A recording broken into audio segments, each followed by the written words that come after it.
Brought to you by Biz Analyst by खाता book. ना computer ना फाइल, अब टैली डेटा ऑन मोबाइल बिज एनालिस्ट के साथ। नमस्कार, मैं हूं राम किंकर सिंह। दिल्ली तक की खास पेशकश में आपका स्वागत है।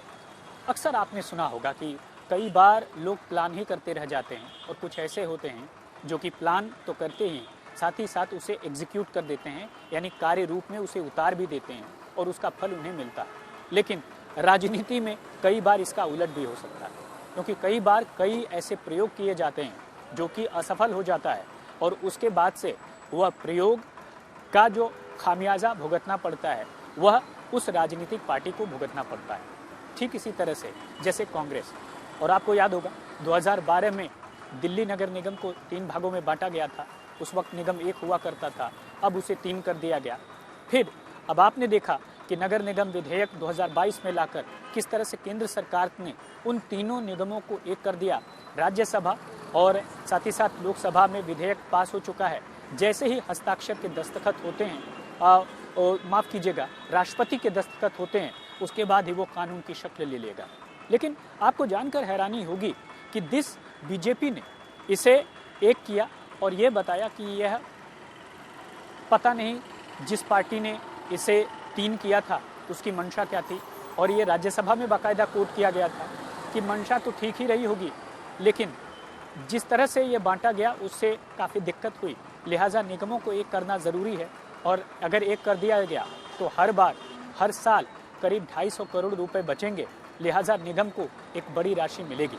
लेकिन आपको बता दें कि 1990 में चलना पड़ेगा, जब 1990 में बीजेपी की तरफ से एक कमेटी बनाई गई। वह कमेटी ये देखने के लिए कि नगर निगम के काम कैसे होंगे और किस तरह से नगर निगम के काम में सुधार होगा, साथ ही साथ नगर निगम को बांटा जाए या नहीं बांटा जाए।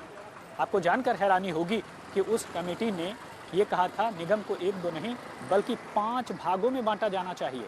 और जो 2 भाग हैं, एक तो यमुना पार विकास बोर्ड बनाया जाए और साथ ही साथ गाँवों के लिए अलग से एक बोर्ड बताया जाए जो कि गाँवों की देखरेख करेगा, गाँव के विकास का काम करेगा। विजय कुमार मल्होत्रा इस कमेटी में थे और साथ ही साथ साहिब सिंह वर्मा और दूसरे सदस्य भी थे। आपस में काफ़ी बातचीत हुई, लेकिन ड्राफ्ट बना, सब कुछ हुआ, लेकिन किन्हीं कारणोंवश, और मुझे तो याद नहीं है कि आखिर वो कारण क्या थे। हालांकि ये ज़रूर याद आता है कि काफ़ी ज़्यादा मतभेद था कमेटी के मेंबर्स में।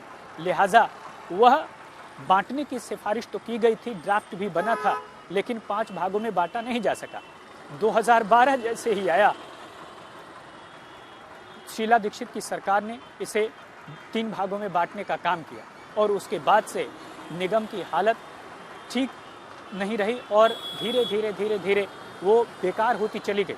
और यकीनन अब देखिए कि 2022 में नगर निगम का विधेयक जब आया तो उसके पीछे साफ तौर पर कहा गया कि चूँकि बंटने से सब में एकीकरण नहीं था, सब में समान वितरण नहीं था पैसे का, लिहाजा रेवेन्यू का जनरेशन भी समान नहीं था।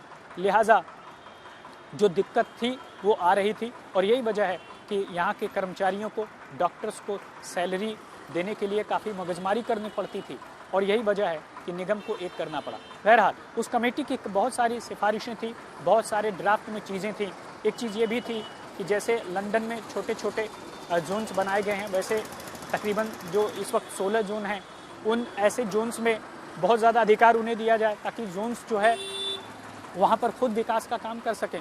और यही वो चीज़ें हैं जिसके ज़रिए यह कोशिश की गई थी।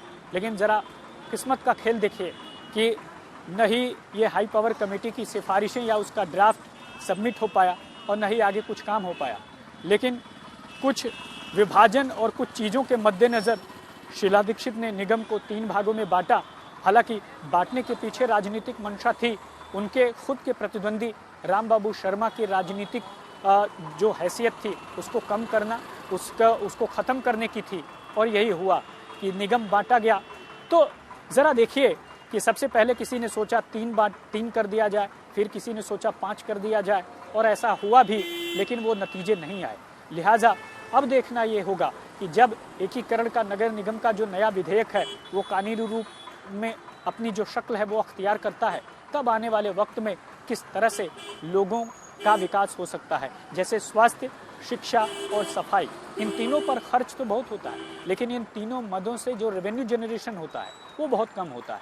और वो कॉरपोरेशन जो कि टोक्यो के बाद दूसरा सबसे बड़ा कॉरपोरेशन है, वो किस तरह से एकीकृत होने के बाद अपना काम करेगा, किस तरह से एक नई नज़ीर पेश करेगा, ये देखने वाली बात होगी। हालांकि इसका भी जवाब आने वाले दिनों में देखेंगे हम और आप सभी।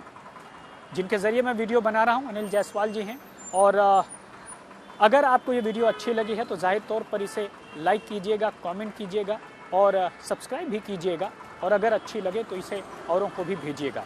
मेरे साथ इस वीडियो में बस इतना ही। धन्यवाद।